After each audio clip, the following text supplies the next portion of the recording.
पटना में rail police ने बड़ी कार्रवाई की है। होटल को भाड़े पे लेकर गैंग चलाने वाले 6 शातिरों को पटना रेल पुलिस ने धर दबोचा।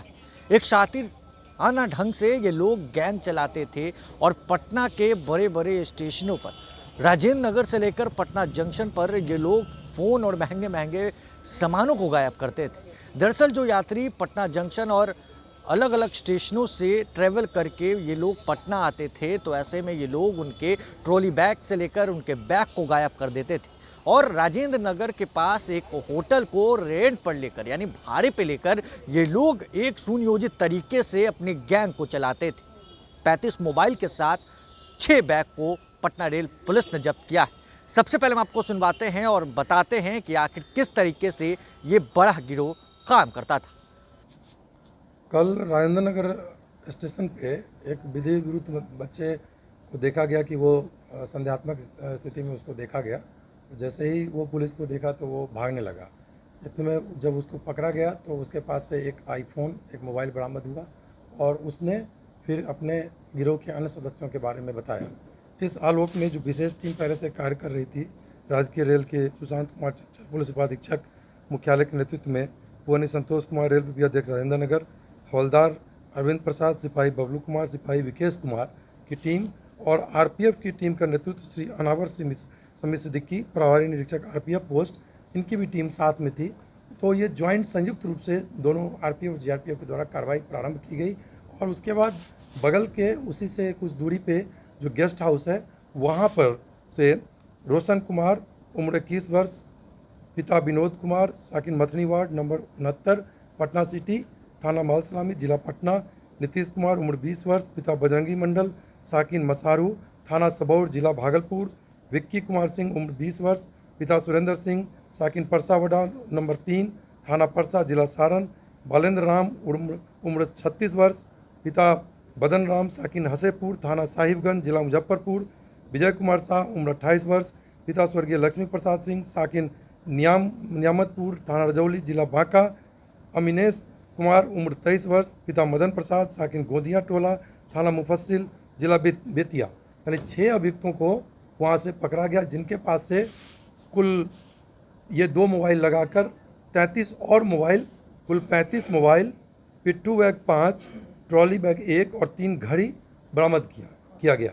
पूछताछ के क्रम में इन लोगों के द्वारा संतोषजनक जवाब नहीं दिया गया और इनके द्वारा बताया गया कि ये सभी के सभी मोबाइल चोरी के हैं और वहाँ पे उस गेस्ट हाउस में ये 3 जून से रह रहे थे और 3 जून से समय बदल कर कभी इधर से कभी उधर से ये बदल कर उसमें रह रहे थे। और इसमें एक रोचक तथ्य सामने आया कि रोशन कुमार जो इस गिरोह का सरगना है, वह काफ़ी नए तथ्य इसमें आए हैं कि वो मोबाइल जो चोरी करके उसके गिरोह के सदस्य लाते थे उसको इकट्ठा किया जाता था और होटल में ही वहीं पे गेस्ट हाउस में उसको इकट्ठा करके इनके द्वारा बेचने का कार्य भी किया जाता था, डिस्ट्रीब्यूट करने का कार्य किया जाता था और आमतौर पर इनके गैंग के सदस्य उस मोबाइल को औने पौने दाम में 2000-3000 रुपये में उसको बेच देते थे राहगीर को, कुछ किसी तरह का मजबूरी बता के कि कभी पैसा नहीं है, टिकट का नहीं है, इस तरह से ये प्रलोभन दे के उस चोरी के मोबाइल की खपत किया करते थे।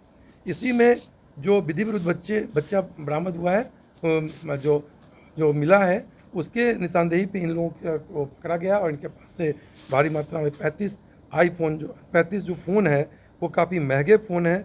एक आईफोन है, फिर बाकी Redmi company, Oppo, Samsung, Vivo, जिसमें कि औसतन इनकी कीमत जो आंकी गई है वो 5 लाख रुपए से ज़्यादा की आंकी गई है।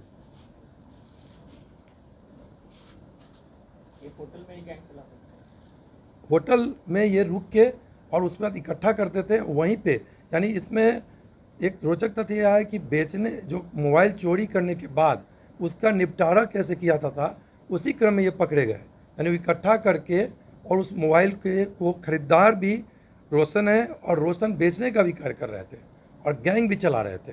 और इनके पास से जो एक ट्रॉली बैग और 5 पिट्ठू बैग मिला, तो पिट्ठू बैग से एक महिला प्रीति कुमारी के का डिटेल आइडेंटिफिकेशन मिला है, जिसमें कि वो पाई गई है कि देवघर एम्स में वो नर्सिंग ऑफिसर हैं और उनके द्वारा बताया गया कि दिनांक 8/6/23 को गाड़ी संख्या 12334 विभूति एक्सप्रेस में वो जसीडीह से प्रयागराज के बीच में यात्रा कर रही थी, उसी बीच उनका बैग गुम हो गया। उसकी शिकायत उन्होंने प्रयागराज रामबाग उत्तर प्रदेश में किया है। तो उनसे दूरभाष से पता करने पर वो पिट्ठू बैग का आइडेंटिफिकेशन हो गया। उसको लौटाने का जो विधिक प्रक्रिया है वो की जा रही है। और बाकी भी जिनके पिट्ठू बैग और ट्रॉली बैग गायब हुए हैं उनसे भी प्रयास किया जा रहा है संपर्क करने का। और इन मोबाइल के स्वामी धारक से भी संपर्क करके उनसे प्रयास किया जा रहा है पहचान करके उनको लौटाने का। सर, होटल मालिक की भी भगत क्या इसमें? इस बिंदु पर भी सीसीटीवी फुटेज और अन्य जितने भी स्टाफ है, क्योंकि ये 3 जून से रह रहे थे, तो इस मामला से इनकार नहीं किया सकता है कि उस जो रेस्ट हाउस है उसके कोई ना कोई सदस्य इन लोगों को जो बाकी जो भी रिसोर्सेज हैं वो पहुंचाने का कार्य किया। तो उस बिंदु पर वैज्ञानिक अनुसंधान चल रहा है, सीसीटीवी फुटेज खंगाला जा रहा है और उनकी संलिप्तता यदि पाई जाती है तो कठोर कार्रवाई की जाएगी। सर, एक और बात है कि ये जितने भी लोग पकड़ाए हैं तो ये लोग अलग अलग जिले के हैं। हाँ, ये इंटरकनेक्शन कहाँ से लोग? बिहार के विभिन्न जिलों से ये इस गैंग में शामिल हुए। आपस में ये कुछ दिनों से चोरी करने की बात एक्सेप्ट किए हैं कि कुछ दिनों से बाकी इनका आपराधिक इतिहास को भी खंगाला जा रहा है और उसका पता किया जा रहा है। रेस्ट हाउस में क्या बोल के ये लोग रहते थे, उस संबंध में भी अभी जानकारी जुटाई जा रही है, क्योंकि 3 जून से ये रेस्ट हाउस में थे और बीच बीच में छोड़ दे रहे थे रेस्ट हाउस को। तो 6 दिन 7 दिन रेस्ट हाउस कहाँ पर? वो अनुसंधान के प्रयोजन से थोड़ा सा उस पर अनुसंधान चल रहा है। तो वो रेस्ट हाउस बगल में ही स्टेशन के हैं और उस बिंदु पर अनुसंधान चूँकि जारी है। तो आपने सुना पटना के रेल एसपी अमृतेंदु शेखर ठाकुर को, जिन्होंने बताया कि ये गिरोह पटना के राजेंद्र नगर में एक होटल को रेंट पर लेकर वहीं से डिस्ट्रीब्यूटरशिप का काम करता था। यानी जो फ़ोन वो गायब करता था, महंगे महंगे आईफोन से लेकर महंगे महंगे फ़ोन को, और उसी होटल में कस्टमर को डील करता था।